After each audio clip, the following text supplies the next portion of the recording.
Welcome to Doron Yoga, everyone. Today we'll work on Pasasana. Pasasana, the noose pose, is a pretty challenging twist pose in the Ashtanga Vinyasa tradition. It's from the second series, the intermediate series. So let's look at how it's done. I'll show you first the full version, and then I'll show you kind of a different way to get into it. So we're coming into a squat position. I start on my toes, heels up. For some of us, it's hard to balance, so place something underneath your heels. You could place a block, a blanket, even rolling up your mat works. Taking up the right arm and bringing it over across the left thigh. I'm going to use my right hand to really press it away so I can try and tuck as deep as possible towards the armpit. We are twisting towards the left, even though in Ashtanga all other twists are towards the right, but this time we go to the left. My arm goes just like freestyle swimming. It kind of rotates under, and I reach it almost like tucking it behind the ankle to hold it there. This is to try and stay steady here while I take the left arm up and over behind me. The left arm will go behind, and then I'll try to wrap and clasp the hands. I'm using a lot of bandhas, keeping the belly lifted, the pelvic floor, to help me stay steady as I lower the heels to the ground. Chest is open, gaze is towards the left, and breathing. Okay, I guess we have another side to go. So trying again, twisting. This time we're taking the left arm to the outside of the right thigh. You can see here better that it's really going towards the armpit.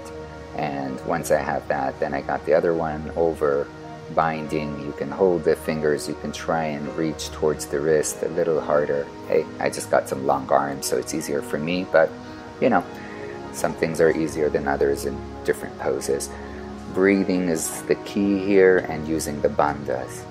So that's it. That's pretty much the pose. We do left side, right side, no jumping, and then we go ahead and move on to the next pose. I'm going to show you another variation. I'll show you the variation coming to it from Bootcut, from the fierce pose. So we're coming up to standing, bending the knees, lowering the hips down. Again, the belly goes in, and here comes the deep twist already, right? Trying to tuck as much as possible the armpit beyond the leg, not just the elbow. Pressing the arms to open up. If that's comfortable, open the arms all the way to the sky, and eventually taking the left arm, the upper arm, behind the back, wrapping it. I'm starting to lower my hips down as much as possible, so now you can see it's starting to look more like the pose. You can take a breath or two here. You can take 10 breaths here, right? Really let this open. I'm using the arm to tuck a little deeper, taking the arm further in. And again, at any of these points, you can just stay and let it open. You don't have to ever get to the full pose, just work towards it. If you have the bind, great, take the bind, do so humbly, and keep opening the chest, right? See if you can stay relaxed, don't look like you're stressing out here. I'm going to come out of it for a second, and then I'm going to take the full pose again from here, just so you can see it again a little faster. Just reaching the bottom arm, reaching the upper arm, clasping, lowering the heels, opening the chest, and just staying for a good, nice 5 breaths. That's pretty much it. We'll see it one more time. We have another side to go.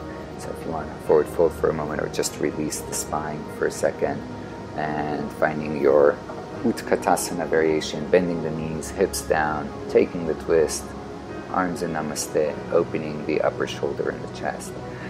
Then spreading the arms apart, opening deeper, and the upper arm goes behind the back, wrapping as far as it can go. Right? Take some shoulder opening. Lowering down the hips and trying to reach again as deeply as you can towards the armpit. Taking a breath or two to really stretch the upper shoulder open, and the left hand can stay on the ground. Then going into the full twist, into the full bind. And by the way, you can always do this over one leg. You don't have to do this over 2 legs. That's another way to make it more manageable to begin with. Clasping the hands, opening the chest, whether over one leg or both legs, that's great. And then releasing. So remember, this is the, I'm doing it one more time to show you the full variation on the second side, but And just remember, it is the first pose of the second series, but nobody said that that makes it an easy pose. People do this sometimes leaning against the wall so that they don't tip backwards, having blocks under the heel. A teacher helps, a strap can help between the hands, right? Use what you need to make it work, and most of all, enjoy. Thank you all, and namaste. See you soon.